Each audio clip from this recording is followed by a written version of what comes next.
Wait for here. Wonderful. Hello, everybody. Welcome to today's episode of the Strategy and Leadership Podcast. My guest today, Jim Fielding. Let's see. Let's read the CV. SVP North America Merchandising for Disney Store. Uh, President, Disney Stores Worldwide, CEO at Claire's, President, 20th Century Fox, doing so many cool speaking things, the author, All Pride, No Ego, writing two new books now. Jim, I'm so excited to chat with you. We've been pre-chatting for a while. I Yeah. just love your vibes. I love what you're up to. Hopefully Uh, I did your CV respectfully. You just got, yeah. you work with people, you get them, you love them. Tell me about you and your work.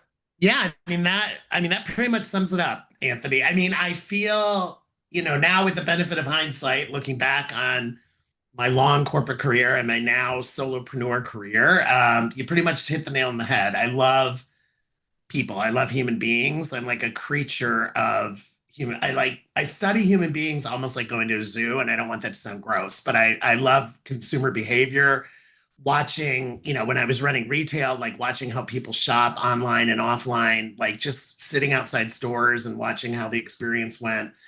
And I think, after writing the book, which admittedly was a side hustle to my full-time job, and the book kind of took off, and I started thinking about, okay, what are ways I can leverage what's happening with the book to allow me to spend more time with humans? Because I was definitely consulting and advising, but I was doing that primarily from home and, with a few clients and, occasionally being on site with the clients, and I was missing people. And the speaking and the coaching is just very personal. And like you and I were talking about beforehand, I grew up as an IRL person. Like a lot of my stories and a lot of my experience is about working in offices or working with, global teams and different offices around the world. So the digital thing, I'm still learning and I like it. I mean, I think we all learned a lot during COVID from it. But I still like the opportunities to connect. And that's why I love doing podcasts too.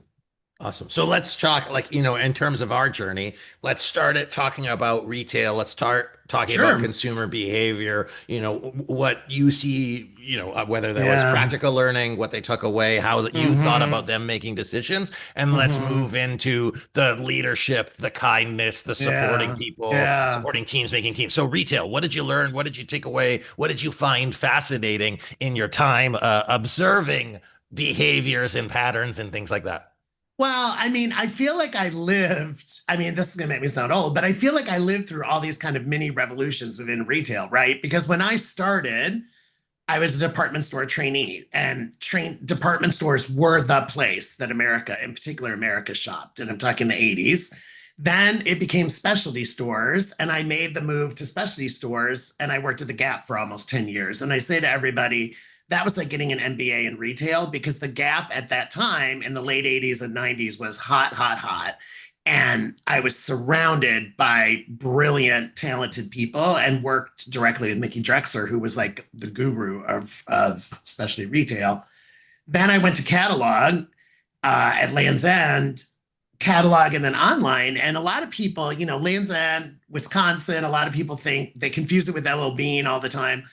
But to its credit, it was one of the first catalogs to launch a website. And that was in 1998, right? And Mm. so I was on the cutting edge then of e-commerce, right? And so at Land's End, I learned about a catalog shopper and I learned about an e-commerce shopper and that transition. And you'll remember, many of your listeners will remember, especially my age, we would be in meetings and we'd be like, the American consumer is never going to put their credit card into a website. They're never going to trust it, right? Like it was like we all, especially all of us from the physical world, was like, and we would literally have people that would enter the order on the web, but then still mail us a check through the mail, right? Like those old days, like olden days. And then I made the flip to Disney, and really the end of my corporate retail career was, I would call it more experiential retail, right? So storytelling retail, retailtainment, merchantainment, all those words we used, at Fox, at Claire's, at Disney Store, at DreamWorks. It was really all about experience. And I loved being like at the intersection of story and product and experience and customer service. Like I loved that intersection. And that's really the consulting that I've done since I left the corporate world has really been in that space too. I mean, and I'm thrilled that people still think of me for those kind of. So I just completed a gig with the Los Angeles Clippers for their new arena in Los Angeles. Awesome. That was great. So, that's retail to me, but I've lived through all the changes in retail. It's constantly changing. Do you see, so obviously, cutting edge being digital, this like Yeah. hybrid, and then this like experiential retail. Mm, And as you have these legacy brands moving that have been around for a long long time, time. they're really considering like the holistic experience, the seamlessness. I potentially see a reversion to more brick and mortar, although it's expensive as hell, not scalable. It But is. that like really being mindful of the entire experience because it's now like table stakes. Like everybody has to For recognize, hey, sure. the smells of it, the 4D experience. In your speaking, in your working, what are some of the things that people are asking themselves? What are their Hmm. unknowns? What is, that next, not next frontier, but what don't they know about being able to create a high level experience from where you sit? I think first off, Anthony, you completely hit the nail on the head. I mean, the word now is omni-channel, right? Basically meaning you have to be, if you're a brand and you're selling a product or a service, you have to be omnipresent in people's lives. And that means physical and digital. And you see a lot of quote digital native brands who are now building physical stores, to your point, or showrooms, or, they have different names for them. And I think the other frontier everybody's playing in now, and what I get asked a lot about is social commerce, right? So TikTok selling and Instagram selling and Facebook selling. Um, and I know my Instagram feed, probably because I've shopped now and the algorithm knows I'm a social commerce person. But my Instagram feed, I feel like every fifth or sixth thing it's feeding me is a story about a product or a service and then a shop now link, right? And Mm. that to me is the next frontier. And I really admire brands who are willing to step back and do the strategic thinking that you're talking about and say, for our customer, for our demographic, where do we need to be interacting with him or her or them or the family? Physically, digitally, socially, a website like an old-fashioned e-commerce website. Do we need to have a shop on Amazon? Do we need to have a shop? Like there's all of those discussions and decisions now. And I think each brand's leadership team needs to make, each store or each brand's leadership team needs to make the decision that's right for them. I don't think it's the same. LA Clippers decision is very different because they have all those games, right? You have people coming to your stores basically because there's a game. Mm. You have natural traffic, I guess is what I'm saying. So, I think malls are reinventing themselves. High street shopping is reinventing themselves. I mean, the thing I love about the retail industry, and Lord knows I've been in it over 40 years now, it's constantly evolving and reinventing itself because it has to, because it's consumer driven. Well, I think that's what's so fascinating about it is that there is no one size fits all. The Mm-mm. strategy component of it is critical, and the speed of change and Mm-hmm. awareness.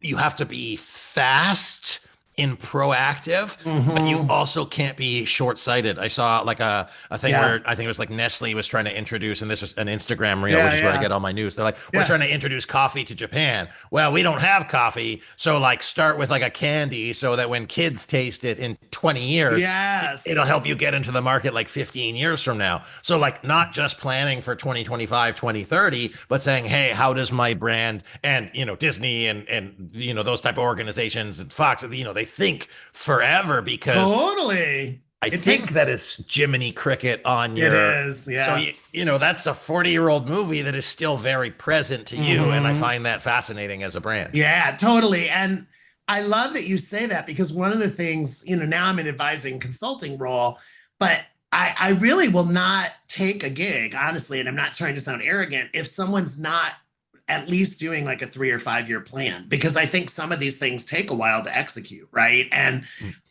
I'm really not good with companies that come in and say, they want to change everything in 90 days. I mean, that's just not the way that I work. And some people really want a consultant that comes in and says, I'm going to, hand you this manifesto in 60 days and everything's going to be milk and honey. I'm much more like I actually like to be there a while and work on the execution, because I think one of the things that's great about retail is you can test and roll. Mm. You can try some things. You can do some A/B tests online. You can do A/B tests in stores and see how the consumer reacts in different markets and how the consumer reacts to different offerings. And you don't have to bet the farm on these big ideas. You can really do some test and roll, and take more calculated risks. I mean, I think retail is a risk-taking industry, but I'm always advocating for doing calculated risks. Money is hard, and right now, honestly, all of my clients in retail are talking to me about tariffs and the impact of tariffs, right? Because that plays with their supply chain and plays with their pricing, and how much of that do they pass on to the consumer and all that. So you wake up every day in retail and you have a new variable that you have to contend with. Hmm. So let's talk, iterative testing. Let's talk Yeah. about incorporating these changes. Let's talk about driving the strategy forward. But let's Mm-hmm. look at the people side of it. So one of the things, Totally.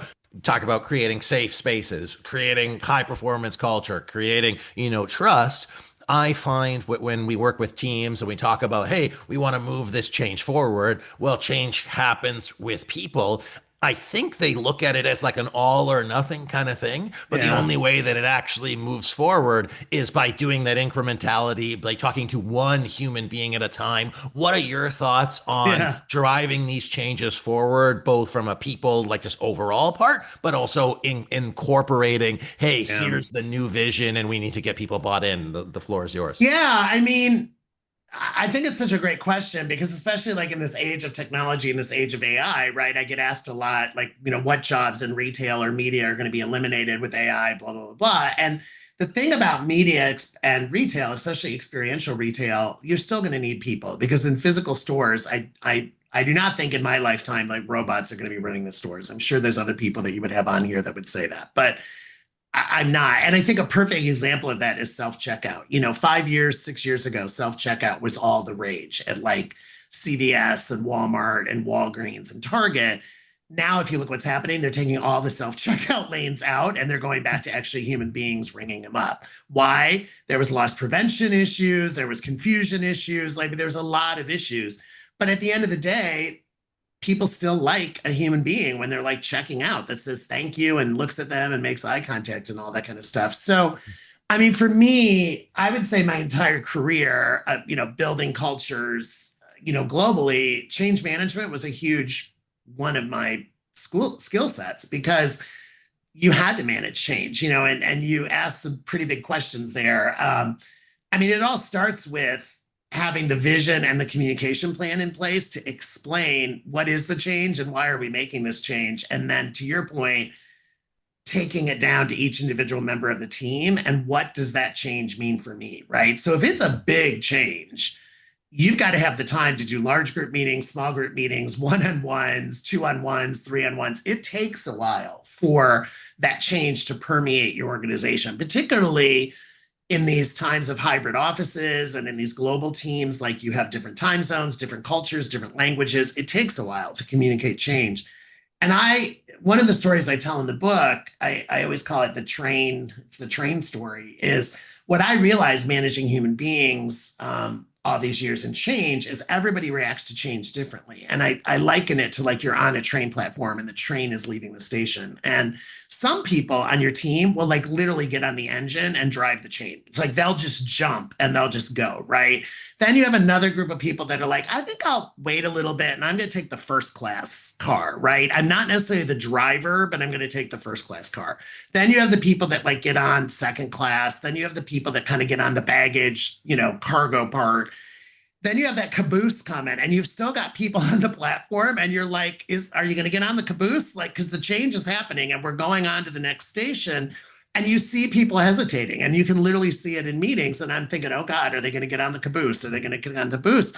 Some people get on the caboose, which means they get on. And then, by the way, the train pulls out of the station for its next destination and you still have people standing on the platform, right? That to me is change management. And you have to respect. It does not mean they're not a good employee. It does not mean they're not a good team member or cast member who wants to be part of it. It just means that they absorb the change differently. And I had to learn that as a leader, in that I had to respect the people that got on the engine and drove, and I had to respect the people that hung back on the platform. Now, if they're going to sit on the platform the entire time and just tell me the change isn't going to work, that's not Your a trade great. sucks. Yeah. Exactly. I mean, that's not a great career move. But I respected and wanted to hear from all those people, the first class people, the second class people, the baggage people, the caboose people, because, like I said, change, people react to change differently. And I'll just note, especially given the nature of your workout, if anybody clips this, he's talking about the first and second class folks on the Oh, train, yes. not The as human seating. beings. Not That is as the seating on the thank course. Okay. God. Thank you. Because No. context in the internet. So I think that there's fantastic parallels here. So you talked about the customer experience, and then you talked about the humanization of, in this case, the retail experience. But I Yeah. think at the heart of these work efforts is the humanization of work. And in some Mhm. organizations, big organization, where like, oh, some folks potentially are viewed as a cog or a resource or Yeah. whatever, like there is human beings behind this. And then the Yes. analogy between the train is, those people that everybody starts on the platform, are they following the train? Are they following the conductor? Are they Hmm. following the destination? And then for all Hmm. of those things, there is a human element, there is an individual Hmm. component to like what's in it for them. And if they are standing on the platform, Totally. consider that they're not bought into the destination, they're not bought into the vehicle, and they're not bought into the people. And if you want to get them on board, one of those three kind of ingredients. And if it's none of those three, then they're great. They shouldn't be on the train because there's nothing for them, which is okay, I It think is is. what you were saying. I am. And I think, yeah, thank you so much. I think again, that's leadership, quote, management's job is, to me, that's what we used to call situational leadership. It's your job as the leader or manager to adapt your communication and your style to those different buckets that you just explained, Yeah. right? And know what their motivation is, know what their fears are, know what their questions are. Like, you have to be an active listener. And again, it depends on the scope of the change, right? If it's a small change, I think it can go faster, right? But if you're talking about like a major strategic shift, or opening a new country, like a Disney store in Claire's, at Claire's, we opened China as a country. I mean, that was a major strategic initiative that impacted everybody. Um, those kind of big changes, it's like having the grace with yourself and having the grace with your team to put the time in to know that you're going to have to over communicate. And I used to say to my direct report teams when it was a biggie, I'm like, I need not only me, I need all of you to be over communicating. And because we know from research, it takes an adult learner 10 to 14 times to hear something to fully understand it. We're not like kids. Kids are sponges. Kids can learn something in 2 or 3. Like, look at languages, right? Kids under 5 can learn languages so fast, because the brain's different. But with adult learners and adult employees, it can take 10 to 14 times before somebody, like, the light comes on for them, And Yeah. it's not bad. And that's not bad. It's just the reality. It's just how they are, and how they have become wired. So there's an unlearning. Okay, Mm-hmm. so let's take, in one of our last questions here, or Sure. fields, we think about executives, we think about leadership. Yes. All of this change happens with leadership. And it's Yes. very easy for a leader who sits in their office, has often nobody to talk to say, oh, my people are terrible. Why don't they listen to me? They don't like me. What's their problem? The book, All Pride, No Ego, and everything you talk about, is presumably removing ego from oneself so that you have that Yes. commitment to the other people. Yes. How do you view the intersection of executives needing to have posture with the kind of seemingly conflicting no ego as a leader, as they drive forward these future Mm-hmm. changes, whatever they might be? No, I mean, I think it's a really important question. And I explain in the book, I mean, of course I have ego, right? People are like, you could have never been what you were and worked for the company you did. Every one of us have ego. I mean, really what the book is about is, to your point, controlling the ego and using the ego appropriately. Hmm. Um, and I think that to be a leader of human beings today, and by the way, I tell my coaching clients this, my speaking clients this, I don't think there's been a harder time to be a leader of human beings than right now, because of all the change in the world, all the change with technology. And I think, leaders are superheroes. I really do think that. And a lot of the work that I do with them is everyone has strengths and developmental opportunities or strengths and weaknesses. And a lot of the work that I do, I think leaders today have to be extremely self-aware and have to know what they're good at and what they're not good at, because all leaders have things that they're not good at. And then you look at their direct report team or the people they put around them, and you say, okay, well, if you're not so great at that particular skill, do you have a strong CFO? Do you have a strong, chief people officer, or, a chief creative officer? Because to me, I've always operated with a two heads are better than one. And I was never that leader that wanted to sit in my office and like issue memos or issue emails and say, do this, do this, do this, do this, right? I literally wanted to get idea generation from anywhere.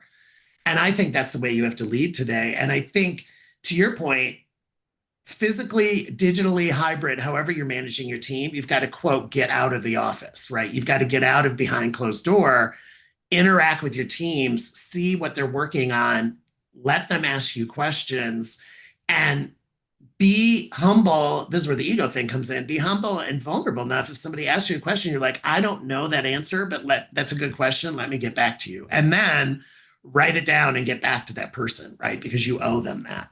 And I think, we used to call it management by walking around. Again, I'm a field person. I'm a physical person. I was a district manager at one time. I had 15 stores. I would make sure I was in every one of those stores every week, even if it was for a half an hour, right? I would get there, because the only way to really lead and motivate that team was to be on the ground with them and understand what they were dealing with and their particular physical location. Same thing. I had global, Disney, Claire's, DreamWorks. I had global.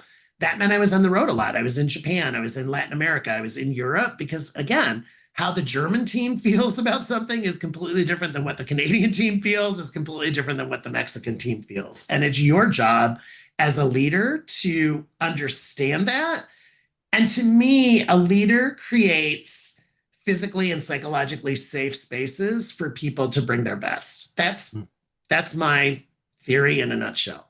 If I create a great work environment for you where you feel respected and trusted and seen, you will bring the best. I'm a capitalist. Like, I was a CEO, I was a president. I wasn't running nonprofits. I had to make money, bluntly.